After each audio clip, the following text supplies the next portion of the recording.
Merci beaucoup pour cette invitation. Je suis vraiment très contente de pouvoir échanger avec vous présenter déjà mes recherches et puis dans un deuxième temps échanger avec vous. Comme je vous l'ai dit déjà tout à l'heure, j'ai travaillé durant toute ma deuxième année de deuxième cycle de l'École du Louvre sur le personnel scientifique féminin du musée et plus spécifiquement, je vais revenir là-dessus, sur les départements des peintures, des dessins, des sculptures et des objets d'art, sous la direction de Madame Françoise Mardrus, responsable du centre de recherche du musée du Louvre. Et j'ai également bénéficié du suivi de Madame Charlotte Fouché-Zarmagnan, qui travaille comme chercheuse au CNRS sur la question des historiennes de l'art. Donc, je vais vous présenter en quelques minutes comment s'est effectué le choix de ce sujet, quelle a été ma démarche et quelles sont mes principales conclusions, donc en essayant de mettre en évidence les questions et les problèmes auxquels je continue à me confronter.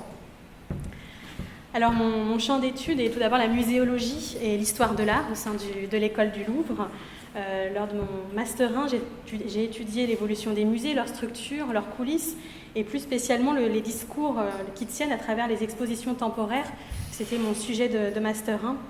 C'était les expositions de peinture au Louvre entre 1945 et 1948. Et le thème du personnel scientifique féminin s'est rapidement imposé à moi au cours de mes recherches, puisque j'ai trouvé en fait très peu de noms de femmes dans les archives des musées nationaux que j'ai été amenée à consulter donc, au cours de ces recherches sur les expositions temporaires, à l'exception notable d'une assistante, Adeline Hufteger, qui répondait au courrier du conservateur en chef du département des peintures. Et un jour, en fait, j'ai trouvé une lettre très intéressante de ce même conservateur en chef, René Huyghe, datée de décembre 1945. Et dans cette lettre, il expliquait que le catalogue de la dernière exposition avait été dans sa majeure partie rédigée par une certaine Christiane Aulagnier, chargée de mission non rémunérée pour son travail au sein du musée. Et il demandait d'ailleurs que lui soit reversé un acompte pour ses travaux d'édition. Donc, pour moi, cette lettre a soulevé un certain nombre de nouvelles interrogations sur le travail du personnel scientifique au sein du musée du Louvre, sur la façon dont il était organisé, partagé et rémunéré, ou non. Et le nom de Christiane Aulagnier, en fait, n'apparaissait nulle part ailleurs que dans cette lettre. Elle n'était pas mentionnée dans le catalogue en lui-même, et encore moins dans la presse qui faisait état de l'exposition en question. J'ai donc pris conscience qu'il fallait aller au-delà de ces premières sources pour exhumer les traces laissées par ces femmes au sein du musée du Louvre, déterminer quels ont été leurs rôles, leurs fonctions et rendre visible leur travail. Donc c'est à cette tâche que je me suis attelée durant mon année de Master 2.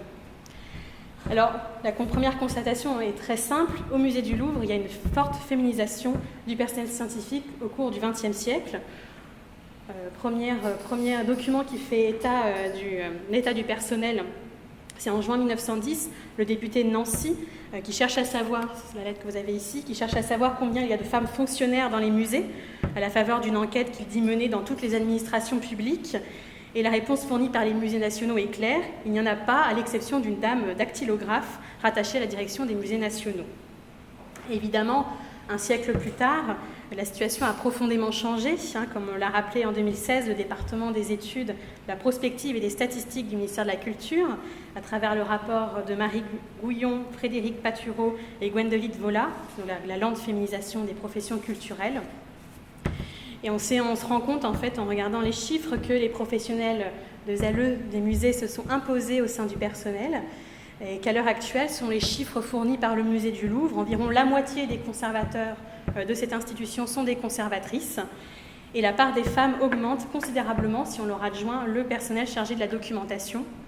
Et donc, à partir de ce constat, de cette différence entre le début du XXe siècle et la fin, j'ai cherché à comprendre donc, les étapes majeures de cette féminisation du personnel scientifique. Alors ça m'intéressait d'autant plus que se développent depuis plusieurs années évidemment les travaux sur les femmes artistes, sur les créatrices, et que les initiatives se multiplient pour mieux les connaître et les rendre visibles au sein des musées.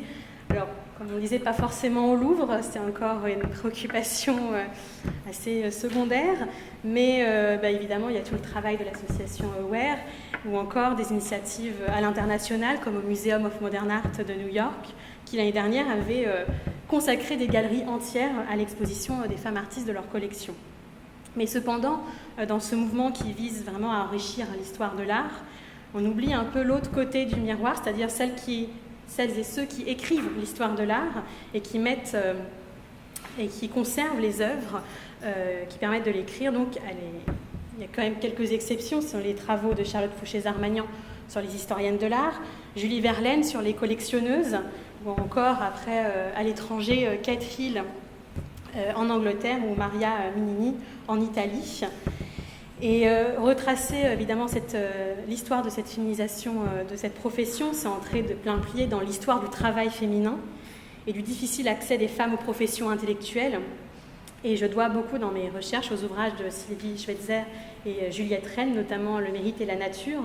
Et Juliette Rennes parle notamment des pionnières qui s'aventurent sur des territoires de savoir et de pouvoir masculin, qui s'intègrent dans des institutions historiquement masculines mais officiellement non sexuées.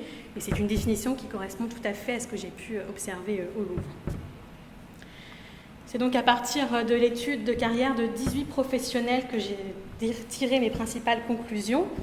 Pour cela, j'ai eu recours aux archives des musées nationaux, désormais conservées aux archives nationales à Pierrefitte-sur-Seine. Et j'ai eu la chance de consulter en fait des dossiers de carrière assez fournis, avec des échanges de correspondance, ou encore des états de service qui se sont révélés extrêmement précieux. Et j'ai pu compléter ces renseignements par les dossiers documentaires des services de l'histoire du Louvre, ou encore de la bibliothèque féministe Marguerite Durand de la ville de Paris, ainsi que par des entretiens que j'ai menés auprès des descendants de ces femmes ou de leurs élèves, parce qu'elles sont toutes décédées aujourd'hui. La première étape a donc été de retrouver les noms de ces femmes qui ont travaillé dans les différents départements du Louvre, à partir des plus célèbres, entre guillemets, d'entre elles, et par ricochet jusqu'aux assistantes. Et comme toujours dans ce genre de cas, j'ai trouvé beaucoup plus de noms que je n'imaginais au départ, ce qui m'a donc obligée à circonscrire mon sujet, notamment entre deux dates, 1915 et 1963. 1915 parce que c'est l'année où la première femme entre au musée, en remplacement du personnel parti à la guerre.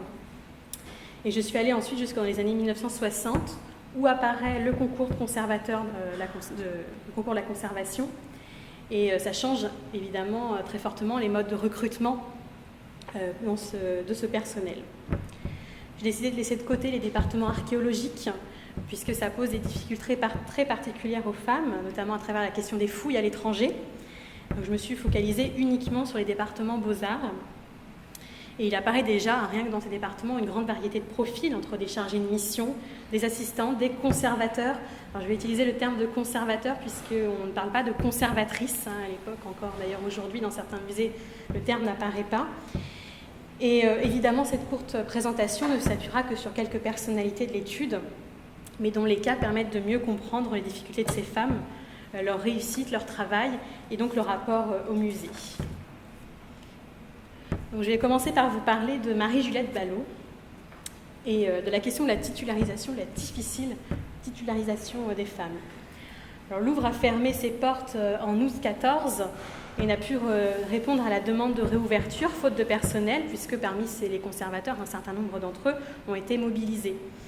C'est le cas au département des objets d'art du Moyen-Âge, de la Renaissance et des temps modernes. En 1915, le conservateur Migeon ne se retrouve qu'avec un seul conservateur adjoint qui quitte le Louvre à son tour un an plus tard. Seulement, il reste toujours beaucoup de travail à faire au Louvre, d'autant plus que les dons affluent à cette période. Donc il faut poursuivre le récollement, le classement et la nouvelle présentation des collections de céramique chinoises. Et donc il fait appel 3 fois par semaine à l'une de ses anciennes élèves de l'école du Louvre, où il est professeur, mademoiselle Marie-Juliette Ballot, de façon entièrement bénévole.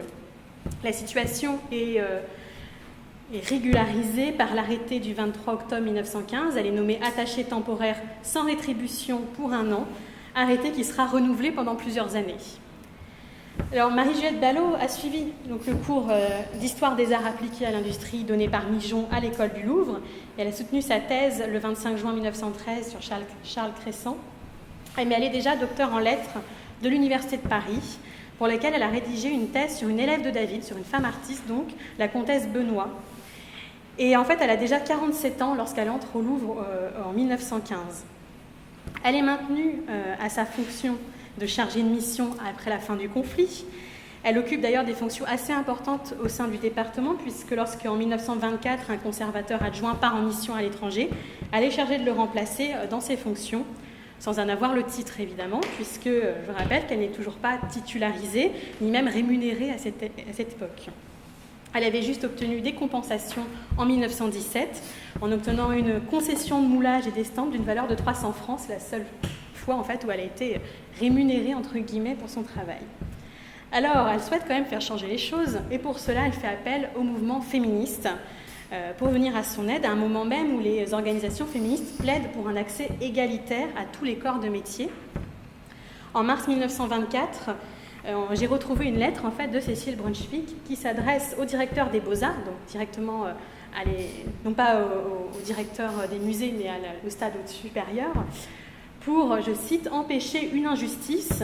Et elle explique en fait qu'elle a l'impression que l'on exploite, entre guillemets, gentiment cette demoiselle, et qu'en tout cas, Juliette Ballot lui a raconté qu'elle rédige seule des catalogues qui sont ensuite co-signés par les conservateurs du département, et que lorsqu'elle s'était plainte de sa situation, on lui avait répondu que de toute façon, elle ne pouvait pas avoir de poste puisque les hommes seraient toujours prioritaires, ayant besoin, eux, d'une situation, alors que, sous-entendu, les femmes, se faisant entretenir par leur père ou leur mari, n'auraient pas besoin de situation, n'auraient pas besoin d'être rémunérées. Alors, le directeur des Beaux-Arts botte en touche. En tout cas, il faut une campagne par des associations féministes à laquelle se joint Jeanne Mime, qui dirige le journal La Française, pour réussir quand même en 1926 à ce que Juliette Ballot devienne attachée rémunérée. Alors pour 5 ans renouvelables, mais elle est quand même rémunérée, soit 11 ans après son arrivée au musée du Louvre. Donc, hélas, tombée malade, elle doit s'arrêter de travailler dès 1931, mais je voulais quand même la citer puisque c'est la première femme à entrer au Louvre, et aussi parce que son cas illustre bien les difficultés que les femmes ont eues pour être titularisées après leur entrée au musée. Ça me permet aussi de parler d'une de mes frustrations. Elle est en fait, Marie-Juliette Ballot, l'une des seules à s'être plainte, à avoir pris la parole pour dénoncer ses conditions de travail, encore indirectement en passant par des courriers de féministes. Et il existe en fait assez peu de témoignages directs de ces femmes, ce qui fait que, voilà, moi j'ai étudié les dossiers de carrière, et les dossiers de carrière, en fait, c'est des dossiers qui sont constitués par la direction des musées nationaux, donc je n'avais pas forcément leur témoignage direct de ces femmes. Je passe à un autre cas, qui est celui de Michel Beaulieu, parler un petit peu plus de la médiation, et revenir à cette question de la titularisation, puisqu'avant d'être titulaire, il existe différents statuts, celui de chargé de mission, d'attaché libre sans rétribution, dont le nombre est limité d'ailleurs, et qui sont nommés par arrêté ministériel. Pour vous donner une idée, sur la fin de la période que j'ai étudiée, en 1962, on compte 33 chargés de mission non rémunérés dans les musées nationaux, dont 25 femmes. Ces situations induisent une précarité importante, car les missions dont elles sont chargées doivent être renouvelées tous les ans. Et bien souvent, comme on vient de le voir, ces fonctions ne sont pas rémunérées, et donc les femmes ont quand même ont la nécessité d'avoir un revenu. Alors elles peuvent trouver des compensations financières. Par exemple, le département des peintures demande régulièrement des subventions au Conseil national de la recherche scientifique, le CNRS, qui est né en 1939. Mais de manière générale, de nombreuses femmes sont obligées de travailler en parallèle pour s'assurer un revenu. Alors c'est parfois un petit peu étonnant, comme dans le cas de Michel Beaulieu, qui, elle, est au département des sculptures en 1936.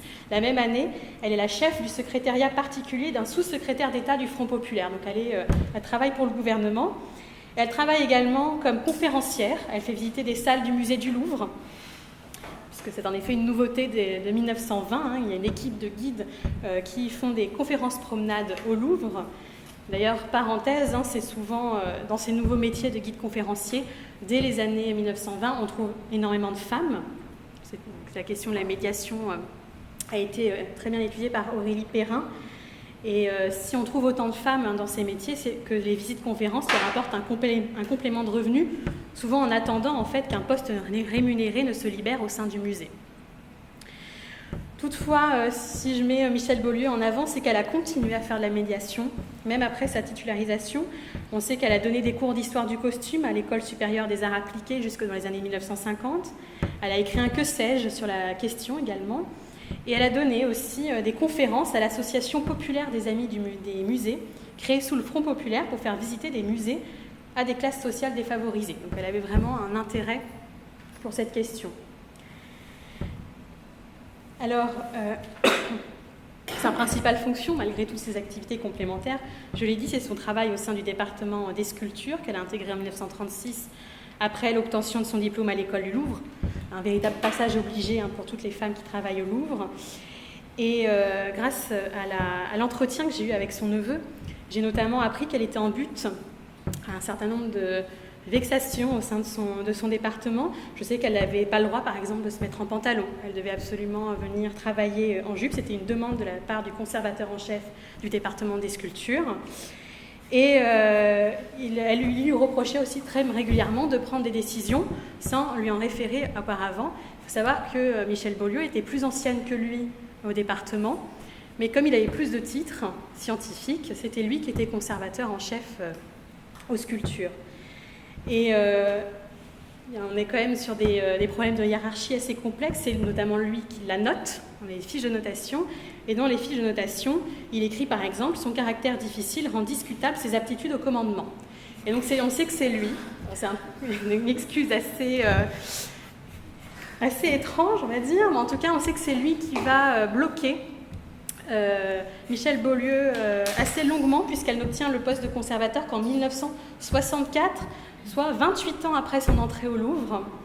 Et on sait que c'est lui qui va bloquer en fait sa progression de carrière.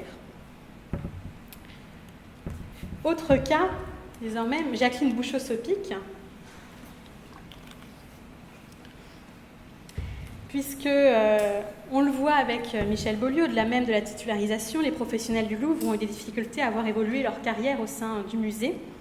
Il faut attendre 1945 pour voir la première femme à accéder au poste de conservateur. C'est Jacqueline Bouchot-Sopic au dessin. Alors elle n'est pas complètement indépendante puisqu'à l'époque les dessins dépendent du département des peintures. Donc elle a quand même au-dessus d'elle, hiérarchiquement, le conservateur en chef du département des peintures. Et alors c'est le fait de devenir, l'idée de devenir conservateur, conservatrice, trottait quand même dans la tête de nombreuses femmes bien avant. Par exemple, une certaine Elisa Maillard, qui est entrée en même temps au musée du Louvre, juste après Juliette Ballot au musée du Louvre, et qui mène carrière au musée de Cluny, se plaint de l'impossibilité de devenir conservateur dès 1934 dans une lettre adressée au ministère des Beaux-Arts, dont dépendent donc les musées. Et sa candidature n'avait alors pas été envisagée pour un poste de conservateur qui se libérait, alors qu'elle avait l'ancienneté. Et donc elle demande des explications au ministère en disant « Mais finalement, est-ce que les femmes doivent-elles renoncer à ces postes qui correspondent pourtant à leurs qualifications ?» Là, encore une fois, la réponse, on botte en touche en disant qu'on verra pour une prochaine ouverture de poste. Alors pourquoi est-ce qu'il y a tant de résistance ? Eh bien, c'est que le métier de conservateur est le plus prestigieux au musée. C'est le conservateur qui, au début du XXe siècle, règne vraiment sur l'institution. Il dirige les équipes, il se procure les objets, c'est lui qui les achète. Il a aussi des responsabilités scientifiques, c'est-à-dire qu'il mène des recherches en histoire de l'art et il est aussi chargé de les transmettre pour obtenir une reconnaissance nationale, voire internationale, donc via des articles, via des conférences internationales. Donc c'est vraiment un intellectuel qui a une autorité morale et scientifique. Et il doit donc posséder des qualités que beaucoup jugent contraires à la nature des femmes, considérées comme évidemment trop faibles, trop sottes pour ce genre de travaux. Et de plus, autre obstacle pour devenir conservateur, c'est que l'ancienneté ne prime pas dans la nomination, puisque c'est le mérite, ce sont les titres scientifiques. Donc ça ouvre la porte à des décisions qui sont tout à fait subjectives, bien entendu, d'autant que les femmes ont plus de difficultés à publier, par manque de temps. On a vu qu'elles cumulent un certain nombre d'emplois, voire parce que leurs articles sont co-signés par les conservateurs du département. Donc, toutefois, la situation change progressivement avec une professionnalisation du métier de conservateur, mais ce qui a vraiment été décisif, c'est la personnalité de Jacqueline Bouchot-Sopic. Alors, elle est entrée au Louvre en 1926. Elle a grandi dans un milieu qui est très favorable aux études en histoire de l'art, puisque son père, Henri Bouchot, était le conservateur du cabinet des estampes de la Bibliothèque nationale, jusqu'à sa mort en 1906. Et d'ailleurs, Jacqueline Bouchot-Sopic, avant son mariage avec le sculpteur Georges Sopic, se faisait appeler Jacqueline Henri Bouchot, donc elle avait repris prénom et nom de son père dans sa signature, et même après son mariage, elle a conservé le nom de son père, elle se fait bien appeler Jacqueline Bouchot-Sopic, avec le nom de son mari en dernier. Elle a longtemps en fait été la seule collègue du conservateur des cabinets du dessin, Gabriel Rouchès, et à la sortie de la guerre, de la Seconde Guerre mondiale, elle possède l'amitié du directeur des Arts et Lettres, Jacques Jaujard, dont elle a été l'assistante durant toute l'occupation. Elle a également une médaille de la Résistance, qui participe à son prestige, sans oublier un caractère autoritaire, souligné par tous ceux qui l'ont connue. J'ai mené plusieurs entretiens. Et malgré tout, donc elle est nommée en 1945 conservateur au dessin, mais le plafond de verre de la conservation n'est pas complètement brisé pour autant, puisque dans mon corpus, donc si j'enlève les départements archéologiques, la deuxième femme à être conservateur, c'est Adeline Hufsteger aux peintures que j'ai évoquées tout à l'heure. Elle ne l'est que 12 ans plus tard, en 1957, après une carrière de 20 ans au Louvre. Alors, en prenant la tête du cabinet du dessin en 1945, Bouchot-Sopic hérite d'une situation assez compliquée, liée au retour des caisses de dessin revenues des dépôts de province durant l'occupation, et surtout à l'absence de local où réinstaller le cabinet des dessins suite à des travaux au Louvre. Donc, elle réussit finalement à trouver un lieu, à aménager 3 pièces, 2 pour les collections, 1 pour la consultation des dessins, donc notamment avec un espace pour les présentations temporaires, ce qui montre d'ailleurs sa volonté d'imposer des expositions fréquentes de dessins, ce qui n'existait pas jusqu'alors. Et elle s'investit totalement dans le département avec toute son énergie et devient même également une représentante des musées nationaux à l'étranger, puisqu'elle organise de nombreuses expositions de dessins dans l'après-guerre, notamment aux États-Unis.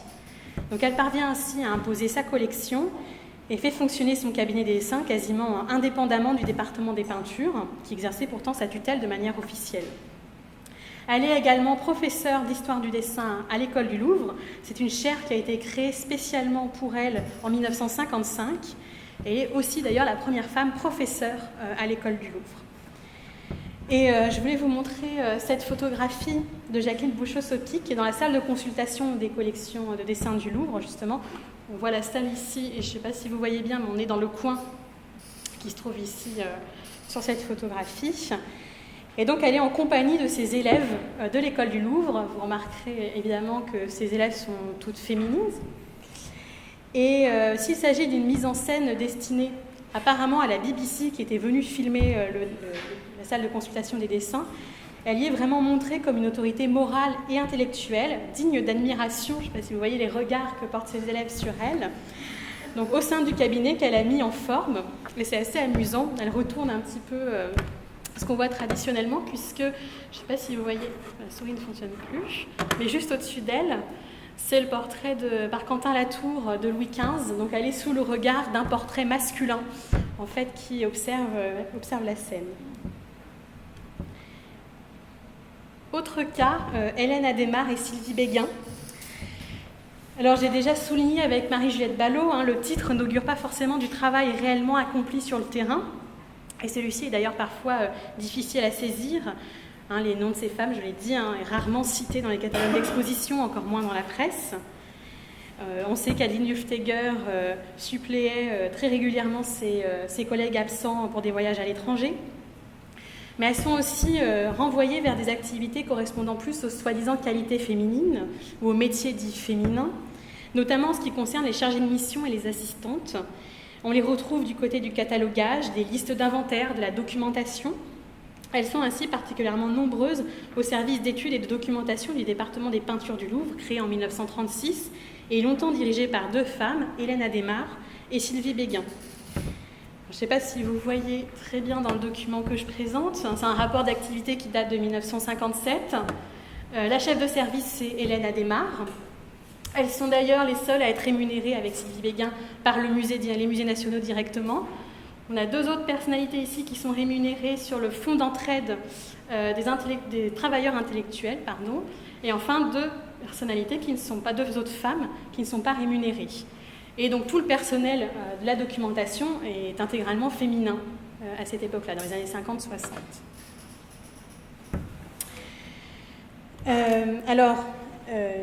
C'est quand même un travail qui est très scientifique, puisqu'il s'agit à cette époque-là de faire des recherches préliminaires pour prouver les authentifications, par exemple, de constituer des dossiers d'œuvres. Et la documentation se professionnalise très rapidement, comme le montrent les échanges à ce sujet à l'international. En 1950, Sylvie Béguin, qui travaille donc dans ce service, se rend à New York pour rencontrer Mademoiselle Frick, qui est alors à la tête de la Frick Collection, pour s'inspirer des méthodes de documentation reconnues de la bibliothèque de cet établissement. Donc, néanmoins, si les aspects scientifiques ne sont pas absents de ces emplois, ces derniers ne sont guère reconnus et n'attirent pas la lumière. Et c'est bien ce qui caractérise le plus ces fonctions de ces femmes au Louvre, c'est qu'elles ne sont pas prestigieuses, elles ne sont pas visibles en fait. Je voudrais ici citer Juliette Rennes, qui avait observé déjà cela dans son ouvrage « Le mérite et la nature ». Elle parlait d'une séparation des tâches entre les hommes et les femmes et l'émergence de sous-spécialités dans la profession pour ouvrir un compromis, c'est le mot qu'elle utilise, pour intégrer les femmes dans les institutions. Et en effet, j'ai pu constater qu'au cours du XXe siècle, on quitte un monde où le conservateur est seul, règne seul sur son département. Et les différents aspects de ce métier, la conservation des œuvres, la documentation, la vulgarisation, la recherche, sont redistribués entre plusieurs professionnels et une répartition sexuée de ces tâches a eu lieu, répartition dont nous sommes encore d'ailleurs les héritières aujourd'hui. Cette séparation a également permis une plus grande professionnalisation des tâches et une modernisation des musées. Et je me permets de le dire ici, puisque c'est quelque chose qu'on voit souvent dans l'histoire des musées, cette transformation des métiers, mais qui n'est rarement, voire jamais, étudiée sous le prisme du genre en temps habituel. Alors, je voudrais terminer sur ces deux personnalités, Hélène Adhémar et Sylvie Béguin, puisque Hélène Adhémar passe à la tête, après 1966, des musées de l'Orangerie et du Jeu de Paume, où elle fait d'ailleurs, constituer une documentation riche. Et c'est aussi d'ailleurs le rôle qu'elle tient lors de la préfiguration du musée d'Orsay au début des années 1980. Et toutes les personnes qui ont travaillé avec elle témoignent de l'importance qu'elle accorde à la documentation et aux archives pour l'histoire de l'art. Elle s'appuie largement dessus pour écrire ses articles. Et elle a d'ailleurs permis de retrouver de véritables interprétations de sujets de certains tableaux en s'appuyant sur les textes rédigés par les artistes eux-mêmes. Sylvie Béguin, quant à elle, devient une grande spécialiste de la Renaissance, qu'elle analyse à partir de concepts d'école nationale. Elle est plutôt spécialiste de la Renaissance française. Et ce qui est intéressant avec ces photographies, c'est qu'on se rend compte qu'à partir de ce moment-là, elles deviennent des personnalités médiatiques. Elles sont photographiées. Par exemple, Hélène Adhémar, ici, elle fait visiter l'exposition de l'Orangerie des Tuileries à André Malraux. De l'autre côté, c'est Sylvie Béguin qui fait tourner son exposition, il me semble, au Canada, ici. Mais on les retrouve également à la radio, à la télévision pour présenter leurs expositions. Donc il y a une première médiatisation en fait à partir de la fin des années 60 de ces personnalités-là. Dernier cas que je voudrais évoquer avec vous, c'est celui de Lucie Mazauric-Chanson, qui est une personnalité un petit peu à part, puisqu'elle n'est pas directement dans les départements d'histoire de l'art. Elle est conservateur de la bibliothèque et des archives du musée depuis les années 1920. Et d'ailleurs, c'est elle qui les classe de manière rationnelle. Elle fait vraiment figure d'autorité sur ces questions au Louvre. Elle donne notamment des cours à l'école du Louvre sur ces questions-là pour les futurs conservateurs. Elle est la seule femme de mon corpus à ne pas être passée par l'école du Louvre. Elle est passée par l'école nationale des chartes. Elle est aussi l'une des rares personnalités à écrire ses mémoires, à être politiquement engagée, à gauche en l'occurrence, et à s'essayer à la critique d'art dans les journaux, notamment à travers des comptes rendus d'exposition dans le journal fondé par son époux André Chanson, qui s'appelle donc Vendredi. C'est d'ailleurs en termes politiques qu'elle analyse l'art qu'elle observe. En mai 1937, elle est particulièrement critique sur une exposition d'art autrichien. Selon elle, le pays est profondément artiste mais victime en matière d'art de sa géographie, de son histoire, incapable d'atteindre à une réelle indépendance, ballotté sans cesse entre un courant venu d'Italie et un courant venu d'Allemagne. Bon, on est en 1937 dans une période un peu compliquée politiquement en Europe, mais elle se fait aussi critique de muséographie, puisque en 1937, René Huyghe, que j'ai évoqué rapidement tout à l'heure, organise une exposition sur la muséographie sur Van Gogh. En 1937, il présente la muséographie du futur, et donc Lucie Chanson visite l'exposition, et d'ailleurs la loue énormément en disant que René Huyghe propose des explications qui sont accessibles à tous, ce qui était très nouveau à l'époque dans les musées. Et cela prouve en fait que Lucie Chanson s'y intéresse et qu'elle s'intéresse aussi à ces questions d'accessibilité des musées au plus grand nombre. Alors toutes ces histoires individuelles retracent une histoire de la féminisation des professions muséales et intellectuelles, en accompagnant évidemment les profondes modifications de la société aux mêmes époques. Légitimées par leur formation à l'école du Louvre, ces professionnelles ont largement pénétré le musée. Elles ont cherché à mener carrière en défendant leur scientificité, à accéder à la plupart des postes, à l'exception de celui de conservateur en chef dans la période qui m'intéresse, et évidemment au poste de directeur du musée du Louvre, puisqu'il n'y a pas eu de femme à cette directeur, donc directrice. Et ma volonté, c'était vraiment de leur redonner une place dans l'histoire du musée du Louvre, de réévaluer leur travail pour mieux comprendre et renouveler l'histoire des musées, en prenant vraiment en compte tous les acteurs et toutes les actrices qui ont fait de ces institutions ce qu'elles sont aujourd'hui. Évidemment, mon travail n'est qu'un premier jalon, il est loin d'être exhaustif, ce que vous avez pu comprendre en écoutant cette rapide représentation de mes recherches. Je me suis aussi quand même intéressée à comprendre leur formation à l'école du Louvre. J'ai étudié également, j'en ai pas parlé aujourd'hui, mais leur situation familiale, ce qui permet de comprendre aussi comment elles ont mené leur carrière. Mais mon principal regret, c'est d'avoir été très dépendante des sources que je trouvais dans les dossiers de carrière. Évidemment, les archives n'ont pas été égales pour toutes les personnalités. J'avais beaucoup de choses sur les conservatrices et beaucoup moins sur les assistantes, les chargées de mission, celles qui en tout cas n'ont jamais progressé davantage, qui sont restées à ces stades-là de leur carrière et dont les traces sont très faibles. Et il faudrait aussi sans doute que je développe la comparaison avec les carrières masculines, notamment pour mieux comprendre la rémunération, qui reste encore un peu un mystère pour moi aujourd'hui, puisqu'elles ont beaucoup de sources de rémunération assez différentes, puisqu'elles exercent plusieurs métiers. Une autre frustration pour moi, c'était les solidarités, justement, on en parlait ce matin, puisque les personnes que j'ai interrogées m'ont dit qu'il n'y avait pas de solidarité entre elles. Alors, j'ai quand même pourtant trouvé des échanges de lettres, notamment entre Jacqueline Bouchot-Sopi, qui est une de ses élèves, qui était à la tête d'un musée en province. Je sais que Lucie Chanson organisait des thés à 16h tous les jours et s'y rassembler d'un certain nombre de personnalités féminines du musée. Mais voilà, j'en sais pas plus. Ça serait quelque chose que j'aimerais creuser, mais je ne sais pas en partant d'où exactement. Et puis, comme je l'évoquais déjà tout à l'heure, c'est un de mes manques aussi, c'est leur sentiment sur leur situation, leur témoignage. Ça reste encore des choses que j'ai pu effleurer, mais que je n'ai pas pu creuser, manque de sources. Alors, suite à ce travail, j'ai eu quand même une très bonne réception, notamment auprès des concernés, des femmes que j'ai pu interroger lors de mes entretiens, qui ont été les élèves de ces personnalités, qui m'ont dit que voilà, elles avaient l'impression on racontait un peu leur histoire, on racontait leur parcours. Et ce qui m'a aussi décidé à poursuivre dans un doctorat, notamment parce qu'il y a encore beaucoup de choses à découvrir.